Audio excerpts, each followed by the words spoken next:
اللهم صل على محمد وآل محمد.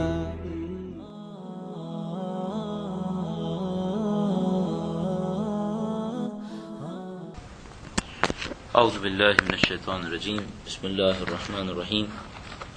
الحمد للہ رب العالمین والصلاة والسلام علی سید الانبیاء والمرسلین حبیب الہ العالمین ابی القاسم محمد. اللہم صل علی محمد وآل محمد وعلی آلہ الطیبین الطاہرین سیما بقیت اللہ فی الارضین. اہل بیت اطہار علیہ السلام نے ماہ مبارک رمضان کی دعاؤں میں سے 25ویں دن کے لیے یہ دعا ارشاد فرمائی ہے: اللہم اجعلنی فیہ محبا لأولیائک ومعادیا لأعدائک مستنا بسنت خاتم انبیائک یا عاصم قلوب النبیین. فرماتے ہیں پاک پروردگار، تجھ سے دعا ہے کہ اس مہینے میں ہمیں اپنے اولیاء کے پسند کرنے والوں میں سے قرار فرما. ہمیں ان لوگوں میں سے قرار فرما کہ جو تیرے اولیاء کو پسند کرتے ہیں. وَمُعَادِيًا لِأَعْدَائِكَ، اور اپنے دشمنوں کے ساتھ دشمنی کرنے والوں میں قرار فرما. اپنے چاہنے والوں کا دوست بنا دے، اپنے دشمنوں کا دشمن بنا دے.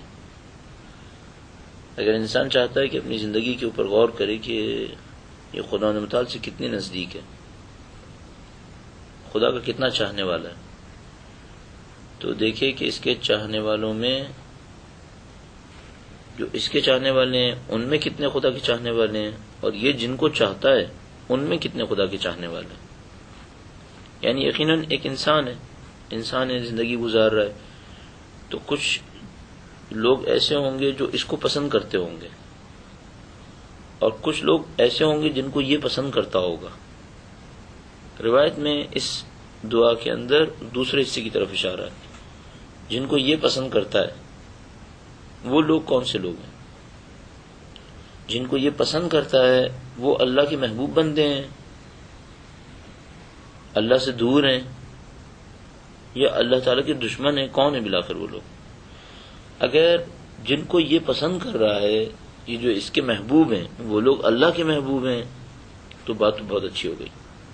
اس کا مطلب ہے اس کی ویلیوز ابھی بھی خدائی ویلیوز ہیں. یہ ان اقدار کو سمجھنے والا ہے جس کو خدا متعال نے بیان کیا ہے، ابھی ان اقدار کو اہمیت دیتا ہے. ظاہر ہے اگر یہ اللہ کی دی ہوئی اقدار کو، ویلیوز کو اہمیت نہ دیتا ہوتا تو ان لوگوں کو کیوں پسند کرتا جو اللہ کی ویلیوز پہ چل رہا ہے. اور یہاں سے ہمارے لیے بہت پریکٹیکل لیسن ہے، وہ یہ کہ ذرا دیکھیں ہمارے بچوں کے ہیروز کون ہیں. بہت عجیب تصور ذہن میں آتا ہے، وہ یہ ہے کہ کفر کتنا خوش ہوتا ہوگا یہ دیکھ دیکھ کر کے بچہ مسلمان ہے لیکن ہیرو کافر ہے.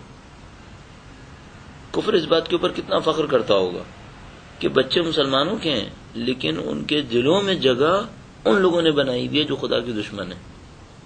بدترین مثال ان بچوں کی ہے کہ جو مثلا فاسقوں، فاجروں، فحشاء میں مبتلا انسانوں کو اپنا ہیروز بنائے ہوئے ہیں، فلمی اداکاروں کو. اس سے کم بری مثال وہ ہے کہ جو اسپورٹس مین کو اپنا ہیرو بنائے بیٹھے ہیں. کون سی فضیلت ہے اللہ کی دی ہوئی ان کے اندر؟ یعنی ایک دفعہ آپ اس کے کسی ہنر کو اپریشیٹ کر رہے ہیں، تو وہ ہنر کون سا ہنر ہے؟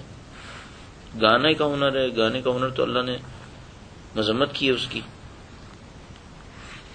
فلم کے اندر اداکاری ہے، آپ جانتے ہیں فسق و فجور سے بھرپور ہے. بس کیوں بچے کا ہیرو بنے گی؟ بدقسمتی سے ایسا ہو گیا. اسی طرح یہ جو ہیرو بنانے کا عمل ہے یہ نشاندہی کر رہا ہوتا ہے کہ اس قوم کی مینٹیلٹی کیا ہے. اور بدقسمتی سے اس معاملے میں مسلمان قوم بہت پیچھے چلی گئی. کفر نے اس کے افکار کے اوپر قبضہ کر لیا ہے، اور جن لائنوں پر اس کو سوچنا چاہیے تھا. اب ایک لمحے کے لیے ذرا یہ سوچیں کہ اگر آپ امیر المومنین کے دور میں ہوں اور امیر المومنین کے دور میں زندگی گزارنے والا ایک مسلمان بچہ آئے اور امیر المومنین سے کہے کہ مولا میں بہت چاہتا ہوں مثلا کفر کی فلاں شخصیت کو، مولا کیا کہیں گے اسے؟ صحیح ہے یا غلط ہے؟ ظاہر ہے کہ غلط ہے، مولا پسند نہیں کریں گے. تو اب جو ہو رہا ہے اس کا مطلب صحیح نہیں ہو رہا. اسی لیے خدا تعالی سے دعا کی گئی ہے، پاک پروردگار مجھے ایسا بنا دے کہ میں تیرے اولیاء کا محب بن جاؤں، تیرے چاہنے والوں کا میں پسند کرنے لگوں. کیا ہوگا اس سے فائدہ؟ اس سے خود بخود میں بھی تیری طرف بڑھنا شروع ہو جاؤں گا. ظاہر جن کو پسند کروں گا ان کی نقل کروں گا، جیسے بچے اسپورٹس مین کی نقل کرتے ہیں، اداکاروں کی نقل کرتے ہیں. میں تیرے چاہنے والوں کو پسند کروں گا، خود بخود ان کی نقل بھی کروں گا، ان کا جیسا بننے کی کوشش کروں گا. میرے بچے بھی سمجھ جائیں گے انہیں کیا بننا چاہیے. یقین فرمائی بہت اہم ہے. مثلا والدین کا رویہ بہت اہم ہے. ایک دفعہ مجھے کسی مغربی ملک جانے کا اتفاق ہوا، اور ایک آدھ دفعہ ہی کبھی گیا ہوں. تو وہاں پر میں گھر میں چند دن کے لیے رکنا تھا. تھوڑا سا اپسیٹ تھا، پتہ چلا کہ ان کے 2 بچے ہیں. تھوڑا سا اپسیٹ تھا کہ بچے مجھے کس عنوان سے دیکھیں گے. جس دن میں گیا دیکھا بچوں نے بہت اچھا، بہت گرم جوشی کے ساتھ استقبال کیا. میں بہت حیران ہوا. پھر ایک دن ایسے ہی ان میں سے کسی ایک بچے سے میں نے پوچھا کہ تم کیا بننا چاہتے ہو بڑے ہو کر؟ کہنے لگا میں آپ بننا چاہتا ہوں. میں سمجھ نہیں پایا. میں نے کہا تم میرے جیسے بننا چاہتے ہو؟ کہنے لگا ہاں. اب میں سوچنے لگا کہ کیوں ایسا ہوا. در حقیقت اس احترام کی وجہ سے ہوا جو ان کے والدین نے ہمارے ساتھ دکھایا تھا. اس بچے کو کیا پتا میں کون ہوں، لیکن اس نے یہی دیکھا کہ والدین احترام کر رہے ہیں. بس یہی وہ چیز تھی جس سے اس نے اپنے ذہن میں اندازہ لگایا کہ مجھے ایسا بننا چاہیے. اب ہم اپنی زندگی پہ غور کریں، پھر دیکھیں بچے بھی یہی کچھ پسند کریں گے جو ہم کر رہے ہیں. بہت احتیاط کرنی ہوگی ہمیں. اللہم اجعلنی فیہ محبا لاولیائک، اے پروردگار اس مہینے میں ہمیں اپنے چاہنے والوں کو پسند کرنے والوں میں سے قرار فرما، ومعادیا لاعدائک، اپنے دشمنوں کے دشمنوں میں سے قرار فرما. ایک دفعہ مشکل یہ ہے کہ دین ہم ایک ایسا دین بنانا چاہتے ہیں جس کے اندر جنگ نہ ہو، جدال نہ ہو، دوسرے انسانوں کے حقوق پہ تجاوز نہ ہو. بالکل صحیح ہے. کبھی بھی ہم یہ نہیں چاہیں گے دین ایسا دین ہو جس میں جنگ ہو، لوگوں کے حقوق پہ تجاوز ہو. لیکن کیا یہ بھی کبھی نہیں چاہیں گے کہ کسی ظالم کا ہاتھ پکڑ کے روک لیں، دشمن خدا کو روک لیں؟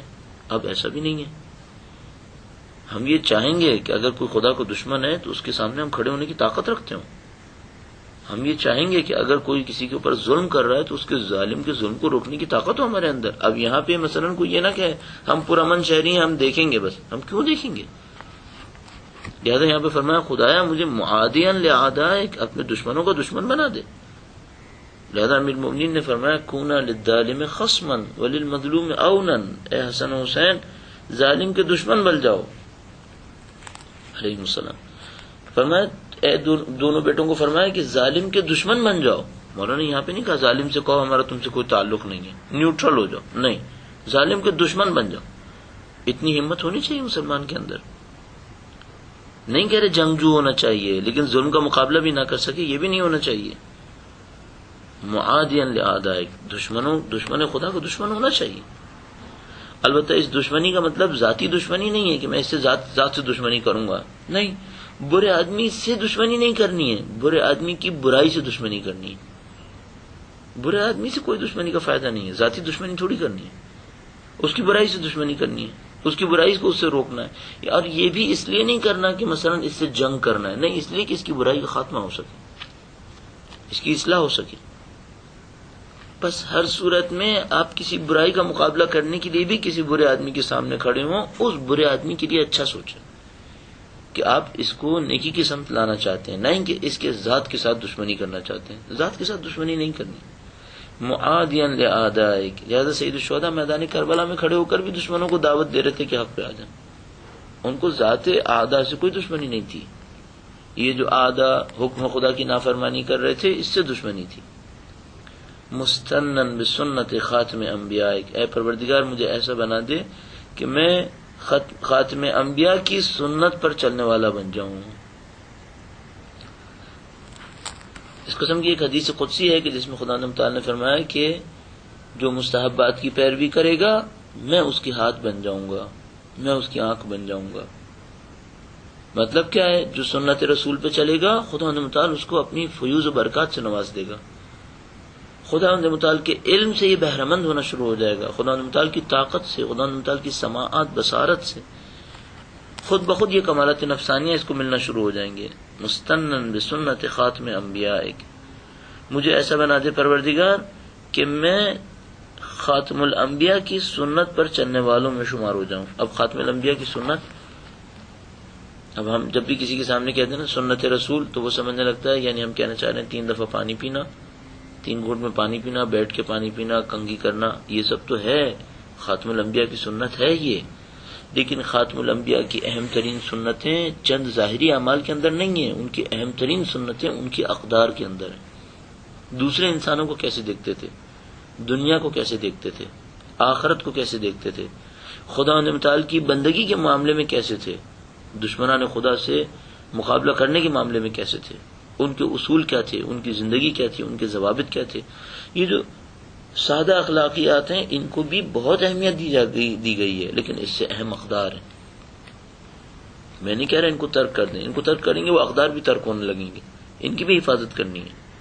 ہمیں ان سنت رسول کے اوپر عمل کرنا ہے جو رسول خدا سے ہم تک پہنچی ہیں، لیکن اہم سنتیں اس سے اہم بھی موجود ہیں، ان پر تو یقیناً عمل کریں، ان پر بھی توجہ دیں. اب ایسا ہو رہا ہے ایک آدمی 3 گھونٹ میں پانی پیتا ہے، بیٹھ کے پانی پیتا ہے، بسم اللہ کہتا ہے، سیدھے ہاتھ سے گلاس پکڑتا ہے، ساری باتیں.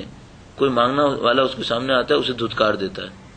اب اس سے پوچھنا ہوگا بندے خدا تم نے ان معاملات میں تو سنت خدا کی پیروی کی جو ہلکے معاملات تھے جس میں تمہارے لیے کوئی سختی نہیں تھی، اور تم نے اس معاملے میں جو اصل گفتگو تھی جہاں پر انسانوں کے ساتھ رویے کا معاملہ تھا وہاں تم نے رسول خدا کی سنت کو پامال کر دیا. یہ کون سا ثواب کا کام کیا تم نے؟ سنت رسول آپ کی انفرادی زندگی میں تو ہے، لیکن سنت رسول اجتماعی زندگی میں بھی ہے، اس کی پیروی کیوں نہیں کرتے؟ ایک آدمی ان تمام سنتوں پہ عمل کرتا ہے، قرابت داروں کے ساتھ، رشتہ داروں کے ساتھ اچھا سلوک نہیں کر رہا، تو اس کو سوچنا پڑے گا کہ بھائی اگر میں قرابت داروں کے ساتھ اچھا نہیں ہوں، رسول خدا کا حکم موجود ہے اس کے اندر، تو یہ سنت کی خلاف ورزی میں کیوں کر رہا ہوں؟ یقیناً گھاٹا اٹھائے گا، یقیناً نقصان اٹھائے گا. اپنے عمل کی اصلاح کبھی نہ کبھی انسان کو زندگی میں کرنی ہوتی ہے، ورنہ پھر افسوس اور پشیمانی کے سوا کچھ نہیں ہونا. تو بہت بہتر ہے کہ انسان اپنی زندگی کے ایک ایک عمل میں رسول خدا کی سنت کو سوچنا شروع کر دے. اور میں نے عرض کیا سب سے اہم حقوق العباد کے اندر سوچے، پھر اپنی انفرادی زندگی کے اندر، اجتماعی زندگی کے اندر رسول خدا معاشرے کے کمزور لوگوں کو کس عنوان سے دیکھتے تھے، اس عنوان سے ہمیں دیکھنا چاہیے. اپنے نوکروں کو کیسے دیکھتے تھے، ازواج کے معاملے میں کیسے تھے، بچوں کے معاملے میں کیسے تھے، یہ وہ سنت ہے رسول ہیں جن کے اوپر ہمیں پیروی کرنی چاہیے. ظالموں سے مقابلہ کرنے میں کیسے تھے، اور انفرادی زندگی کی سنت ہیں ان پہ بھی عمل ہونا چاہیے. کون کون سی دعائیں پڑھتے تھے، قرآن کریم کی تلاوت کیسے کرتے تھے، زندگی میں کیسے تھے، ان تمام چیزوں میں سنت رسول خدا کی پیروی ہونی چاہیے. مستنن بسنت خاتم انبیاء، اے خدایا مجھے اس مہینے میں ایسا بنا دے کہ میں خاتم الانبیاء کی سنت کی پیروی کروں. خاتم الانبیاء کا تذکرہ یہاں پہ شاید اس لحاظ سے کیا گیا کہ اب اس سے بہتر سنت نہیں آنی، افضل الانبیاء یہی ہیں، اشرف الانبیاء یہی ہیں، اب اس سے بہتر سنت کیا آئے گی؟ اب اگر کوئی انسان کہے مجھے سمجھ میں نہیں آتا، اس کا یہ دعویٰ نامعقول ہے. سمجھ میں نہیں آتا کیا مطلب؟ کہ اس سے بہتر ممکن ہے؟ اگر بہتر ممکن ہوتا رسول خدا نے کیوں نہیں کر دیا؟ یا عاصم قلوب النبیین، اے انبیاء کی دلوں کو محفوظ کرنے والے. انسان کے لیے بہت بڑی مشکل اس کے دل کے اندر کمزوری ہے، حوصلے کی کمی، جس کو ہم لوگ عام فہم زبان میں کہتے ہیں. کرنا چاہتا ہے، ارادہ کمزور ہے، کرنا چاہتا ہے، قربانی نہیں دے سکتا. کرنا تو چاہتا ہے، 1 دن کرے گا، 2 دن کرے گا، تیسرے دن سے ختم. یہ انسان کے ارادے کی، عمل کی اور در حقیقت اندر دل کی کمزوری ہے. یہاں پہ انسان کو مضبوط ہونا چاہیے. خدا نے مطالب بعض اوقات خاص الطاف کرتا ہے، خاص پروردگار عالم کے لطف و کرم ہوتے ہیں جس کے نتیجے میں بعض انسانوں کے دل اللہ کی اطاعت کے اوپر جڑ جاتے ہیں، اللہ کی قربانیوں کے لیے تیار ہو جاتے ہیں. مثلا جیسے کہ خدا نے مطالب ارشاد فرماتے ہیں ہم نے مادر موسیٰ کو حکم دیا کہ وہ صندوقچے میں رکھ کر بچوں کو پانی کے حوالے کر دیں. فرماتا ہے وَرَبَطْنَا عَلَىٰ قَلْبِهَا، اور ہم نے ان کے دل کو مضبوط کر دیا. یہ اللہ کی خاص رحمت ہے کہ اگر کوئی انسان اللہ کی راہ میں چلے خدا تعالیٰ اس کے دل کو مضبوط کر دیتا ہے. آپ ائمہ کے بعض اصحاب کو دیکھیے سالوں قید خانوں میں رہے، لیکن اہل بیت اطہار علیہ السلام کے نام پر زندگیاں وہاں گزار دیا کرتے تھے، مصیبتوں کو جھیل لیتے تھے. خدا ہے جو انبیاء کے دلوں کو مضبوط کر دیتا تھا. تو اس خدا سے دعا کرتے ہیں، خدایا اس مشکل وقت میں جب ہر طرف مادہ پرستی چھائی ہوئی ہے، ہر طرف دجالیت چھائی ہوئی ہے، پاک پروردگار اپنے دین کے اوپر چلنے کے معاملے میں ہمارے دل کو مضبوط کر دے، دین کے لیے دی جانے والی قربانیوں کے لیے ہمیں مضبوط کر دے، تاکہ ہم اپنے امام کے حضور سرخروئی، فخر اور کامیابی کے ساتھ انشاءاللہ پیش ہو سکیں. ربنا تقبل منا انك انت السميع العليم برحمتك يا ارحم الراحمين. اللهم صل على محمد وآل